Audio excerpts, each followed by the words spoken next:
Começou? Então vamos lá, gente, vamos para a nossa oficina de redação. Peço o silêncio de todos, bastante atenção, além do mais porque estamos gravando. Oficina.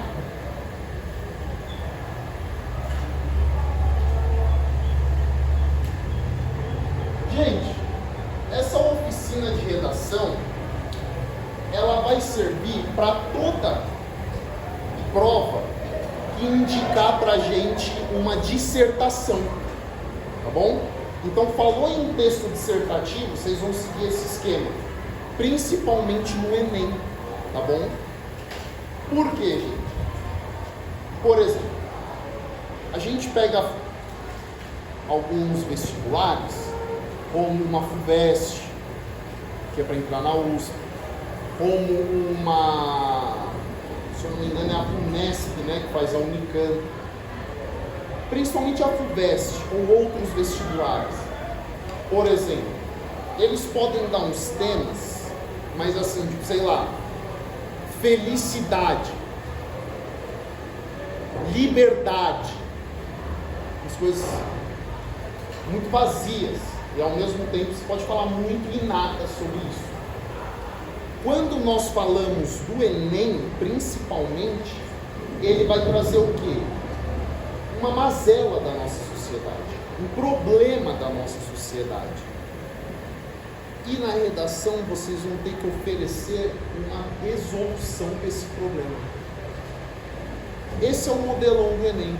Eles vão trazer um desafio da nossa sociedade, um desafio social, muito ligado a problemas sociais, né, dos mais diferentes questões. Mas ele vai sempre trazer o quê?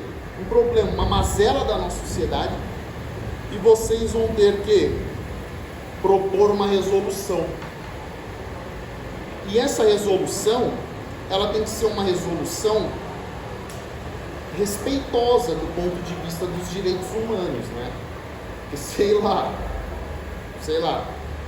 vou dar um exemplo aqui. Vamos supor que cai uma redação falando que no futuro, daqui 1 a 2 décadas, o Brasil se tornará um país de maioria de pessoas da terceira idade. E aí isso vai causar vários problemas do ponto de vista do sistema de saúde, sistema previdenciário, um monte de problemas. E aí vocês vão colocar na redação, já sei como solucionar isso. Ficou velho, a gente mata. Por exemplo. Você não pode propor uma loucura dessa, né? Porque você tem que ter todo um respeito aos direitos humanos e tudo mais, tá bom? Então é isso, gente. Quando nós falamos de uma redação dissertativa, no primeiro parágrafo, está piscando, hein? Nós vamos ter a introdução.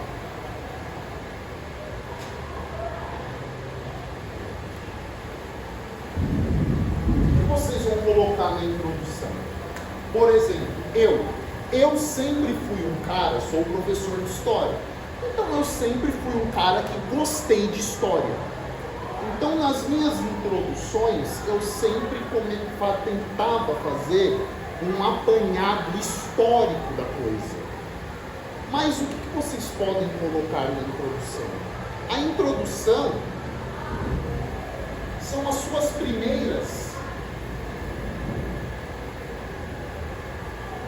palavras sobre o assunto. São as suas primeiras impressões sobre o assunto. Aqui você pode citar o quê? Uma reportagem que você viu sobre esse assunto. Tá bom? Um filme que você viu sobre esse assunto. Uma música, um artista qualquer que já abordou esse assunto. Mas aí, por exemplo, você não precisa se apegar a fontes. Por exemplo, você começa a introdução. Por exemplo, esse é um assunto muito complexo para a nossa sociedade atual, né? Uma vez eu vi numa reportagem na Globo, no SBT, no programa do Ratinho, que falava sobre isso. Não, vocês não vão colocar assim. Já vai direto para o que vocês viram da reportagem. Não precisa citar onde viu, como viu. Já cita direto. Vocês podem comer, como eu disse, é sempre um problema, é sempre um desafio que a nossa sociedade tem que solucionar. Então vocês podem começar como? Eu sempre começo da seguinte maneira, né? Por exemplo, fala lá sobre, por exemplo, esses dias eu vou falar sobre a redação quando eu fiz a época de Enem. Lembro até hoje, além de mais que era um assunto que me interessava. Falava sobre os fluxos migratórios do Brasil do século XXI. Então falava da questão dos haitianos, que vem, a questão dos bolivianos, que vem do Brasil. E aí eu fiz um apanhado histórico. Por exemplo, meu título era assim, Brasil, um país anfitrião, uma coisa assim. Ou eu coloquei Brasil, um anfitrião histórico. E aí eu introduzi como? O Brasil é um país aonde sempre recebeu imigrantes, né? Aí, tudo começou lá com a nossa colonização com os portugueses, obviamente muitos espanhóis, né? Depois eu dei um pulo, século XIX, né? Então eu falei da questão dos italianos que vieram muito, dos japoneses, né? Então eu disse o que? O Brasil sempre foi um país que recebeu. Isso não ficou restrito ao passado. Isso também acontece hoje, tá bom? E aí eu fui avançando, né? Nesse sentido. Por exemplo, eu prestei um concurso público recentemente que falava da questão do consumo de carne e o quanto a produção de carne, ela é, como eu posso dizer, ela não é muito sustentável, né? Para você criar um boi, você precisa de uma grande quantidade de terra, né? Você precisa desmatar para criar pasto, tudo mais, né? É um assunto bem polêmico, porque eu, por exemplo, a gente pode um dia discutir isso. Eu sou um cara que tem uma visão bastante crítica dessa questão ambiental. Eu sinto que a preservação da natureza é algo fundamental para a nossa sociedade. Só que eu sinto que essa pauta, ela está sendo usada com alguns motivos bastante complicados por trás, né? Então eu acho bastante complicado. Um dia a gente fala sobre isso. Mas aí, por exemplo, eu comecei falando assim: a questão da produção dos alimentos e a preservação da natureza é um grande desafio para a nossa sociedade, né? Então vocês compreendem? Vocês começam introduzindo, né? Então eu não lembro ao certo o que eu coloquei nessa redação, mas eu fui nesse sentido, né? De que isso era um grande desafio, né? De que as universidades, canais de TV sempre fazem reportagens com relação à questão ambiental, à questão da produção de alimentos, né? Aí eu coloquei a questão que a produção de alimentos e a preservação ambiental deve ser uma coisa que se complemente, não pode ser uma coisa de um lado, então os produtores de gado que são malvados, que são sórdidos, que querem destruir a natureza, e do outro lado as pessoas de bom coração que se preocupam com a natureza, né? Então eu fui nesse caminho, que não pode se criar esse tipo de coisa, né? Não existe um bom e um mal, certo e errado. A gente tem que se criar um equilíbrio. Essa foi a minha introdução, né? Por exemplo, as minhas primeiras palavras sobre o tema, nada demais. Então aqui você vai citar algumas primeiras informações. Quando te der o tema, quais são as primeiras coisas que vêm na sua cabeça? É o que você vai colocar na introdução. Uma música que você viu, uma reportagem, alguma coisa, bateu o olho nesse tema, o que vem na sua cabeça logo de cara? É o que você vai colocar na introdução. Tá? Já vocês vão ser dispensados. No segundo parágrafo,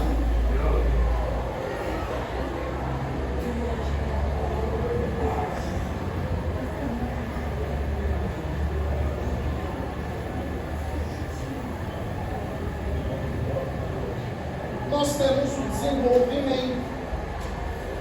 O que vocês vão colocar, gente, no desenvolvimento? Vocês vão oferecer, principalmente no Enem,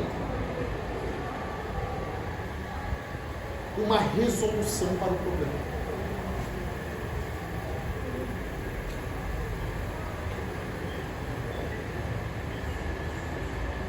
Se for algo que resolve o problema, melhor. Mas e se for uma ação que pode atenuar o problema? Que pode atenuar, diminuir o problema?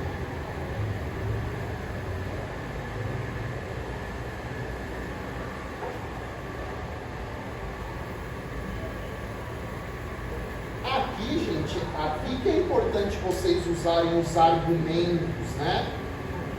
Argumentos fortes, né? Professor, o que seriam os argumentos fortes? Calma. Ninguém quer saber no Enem se você é o próximo gênio da raça.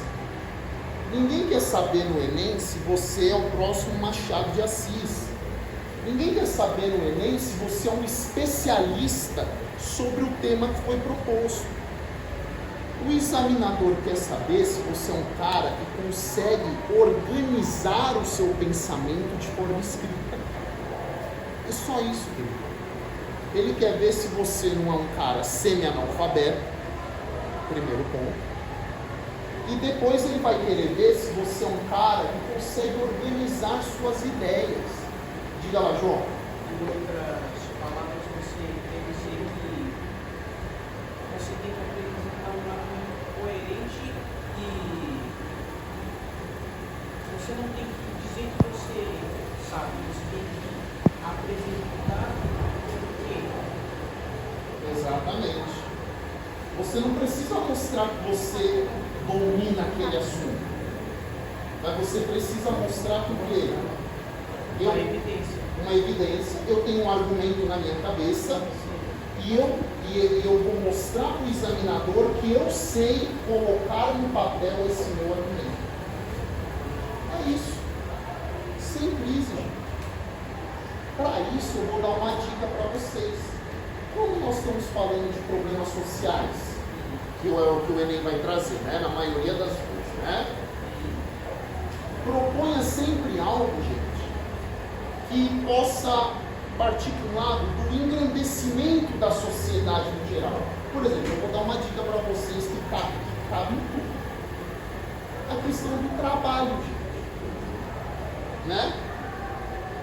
Por exemplo, vamos colocar aqui como argumentos. Por exemplo, a última redação do Enem. Todo mundo, meu Deus, minha Nossa Senhora, né? Não, se não me engano, foi a última, foi a penúltima, né? Que falou sobre pessoas que não têm documentos básicos. Não foi isso? Pessoas que não têm RG, né? Pessoas que não têm, assim, documentos básicos. Que não tem certidão de nascimento. Ou seja, a pessoa é praticamente um indigente, né? Como que vocês podem propor uma resolução para um problema desse? Ah, não, vamos fazer um mutirão para a gente ir lá na casa dessas pessoas e fazer o documento para elas? Já apresentaram isso aqui. Se fosse fácil assim, já teria sido feito. Então, por que vocês não propõem algo, por exemplo, nesse caso? Em vez de Maomé ir até a montanha vem até Maomé. Então, ao invés de a gente falar, não, nós vamos fazer uma mega força-tarefa para achar essas pessoas, fazer... Não, isso é o contrário. Porque a gente, através, por exemplo, da geração de emprego, da geração de trabalho, né? Criar frentes de trabalho para que essas pessoas tenham um porquê de fazer um documento.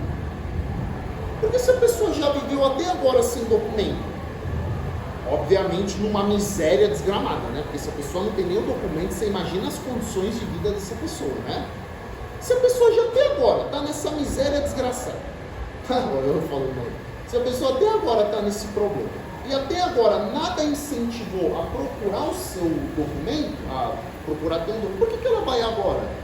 Não, agora, se você se chega dessa pessoa, ó, se apresenta no órgão público tal, porque lá eles estão cadastrando as pessoas para emprego. Se a pessoa falar, opa, que bacana. Porque é mais estimulante. É mais estimulante. As pessoas, normalmente, quando elas procuravam um emprego, elas não esperavam chamar. Tinha no jornal lá, vagas de emprego. Normalmente tinha isso. E as pessoas que iam atrás, né? Sim, as pessoas ligavam e atrás da vaga e trabalhavam. Vocês estão vendo? Então é nesse caminho. Você tem que sempre procurar um argumento que estimule as pessoas que são vítimas desse problema a saírem desse problema. Né? Por exemplo, a questão dos documentos. A pessoa está numa miséria, a pessoa não tem nem documento.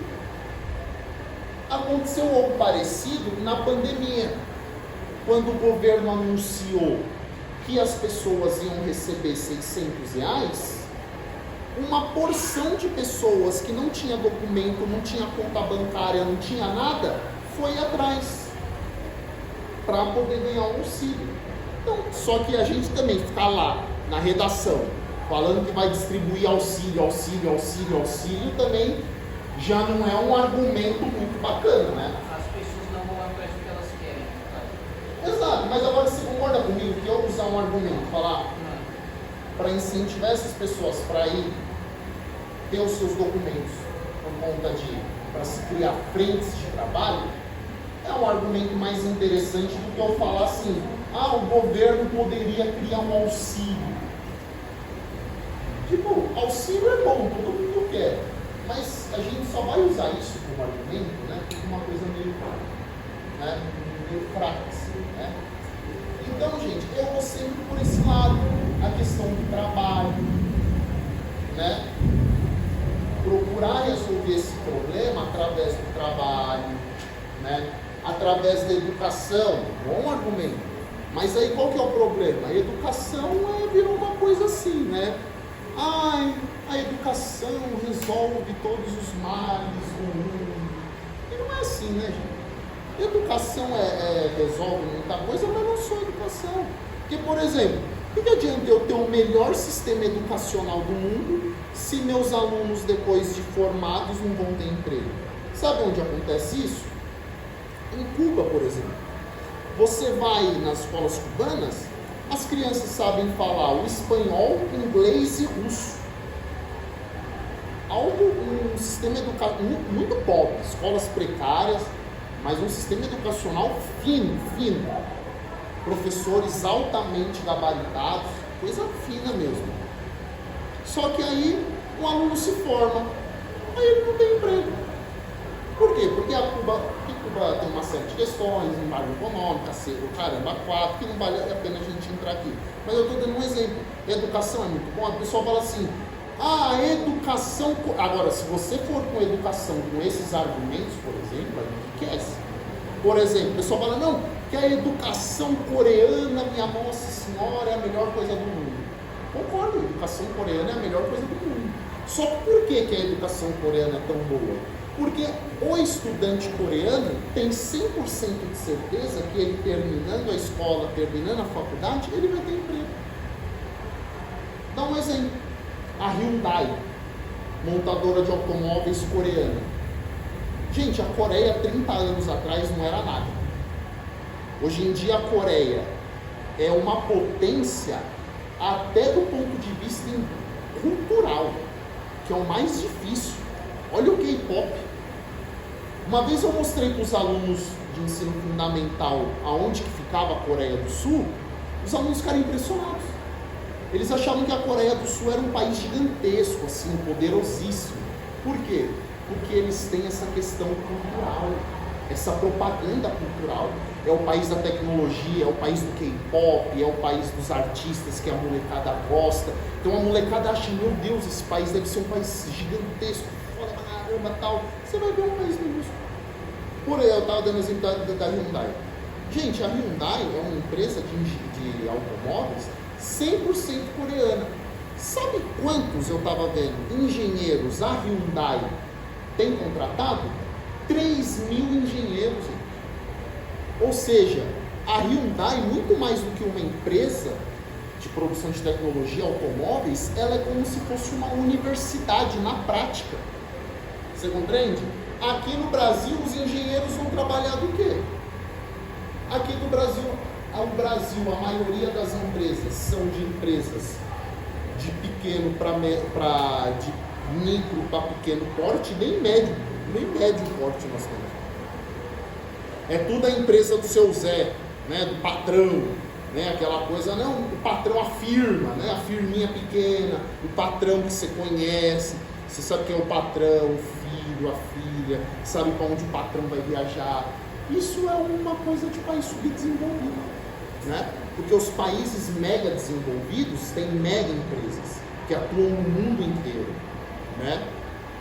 Estou dando só esse exemplo para vocês entrarem na educação, para vocês terem um argumento forte também, né? Então aqui você vai tentar resolver o problema. A conclusão.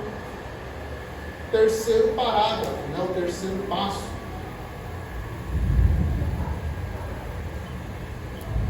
O que você vai fazer na conclusão?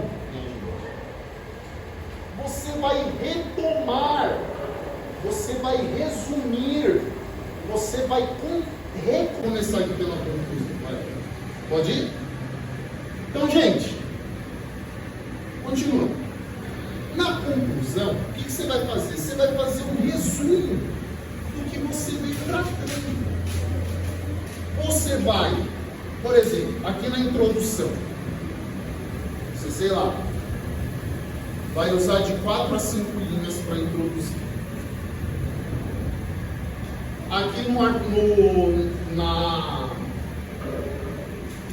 no desenvolvimento, você vai usar o quê?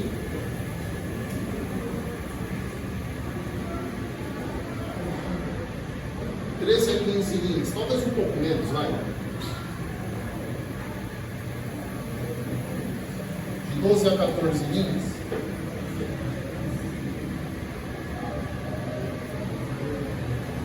E aqui na conclusão, você vai de novo. Vai um pouquinho menor, talvez, de 3 a 4 linhas. Não, vamos colocar de 4 a 5 também, vai. Aqui, ó, vamos pensar. 5, 19, com 24 linhas. Aí, ó. Redação razoável.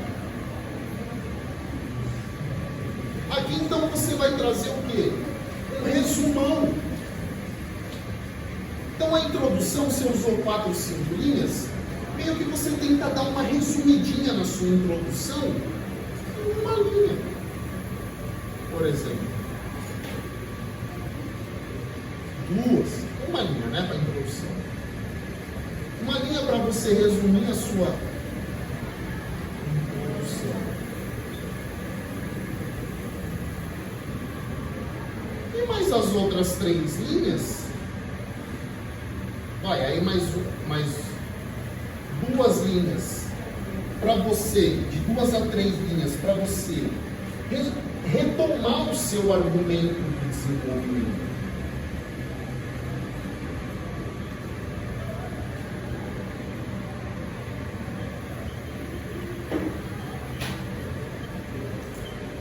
E mais uma linha para você fechar com chave de ouro mesmo, tal. Dá aí um toco ali, a frase final lá do texto, né? Da própria conclusão, para você concluir concluindo, né?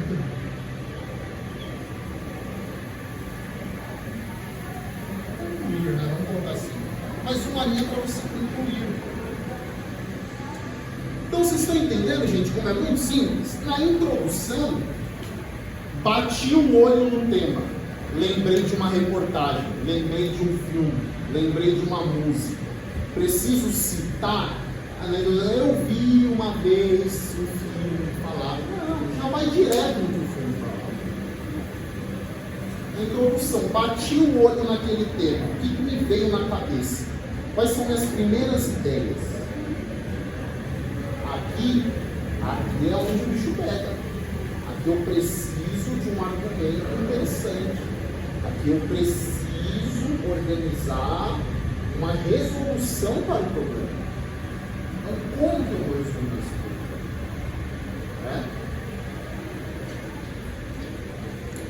E na conclusão, você vai sempre começar, você vai resumir tudo o texto. A conclusão é isso, gente. A conclusão é você retomar os seus principais argumentos, os pontos fortes do texto. É você reforçar de novo, falar de novo o que interessa no seu texto.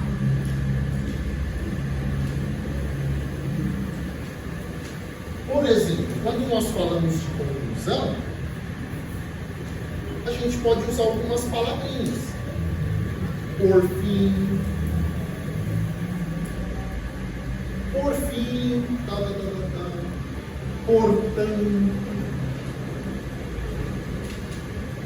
portanto, a questão ambiental coloca-se de maneira muito importante na nossa sociedade, né? E para resolver esse problema tem que ser feito isso, isso. Entenderam? Na introdução tem alguma palavra? Não tem, gente. Na conclusão também não. Nunca, em hipótese alguma, comecem com na minha opinião, eu acho que, né?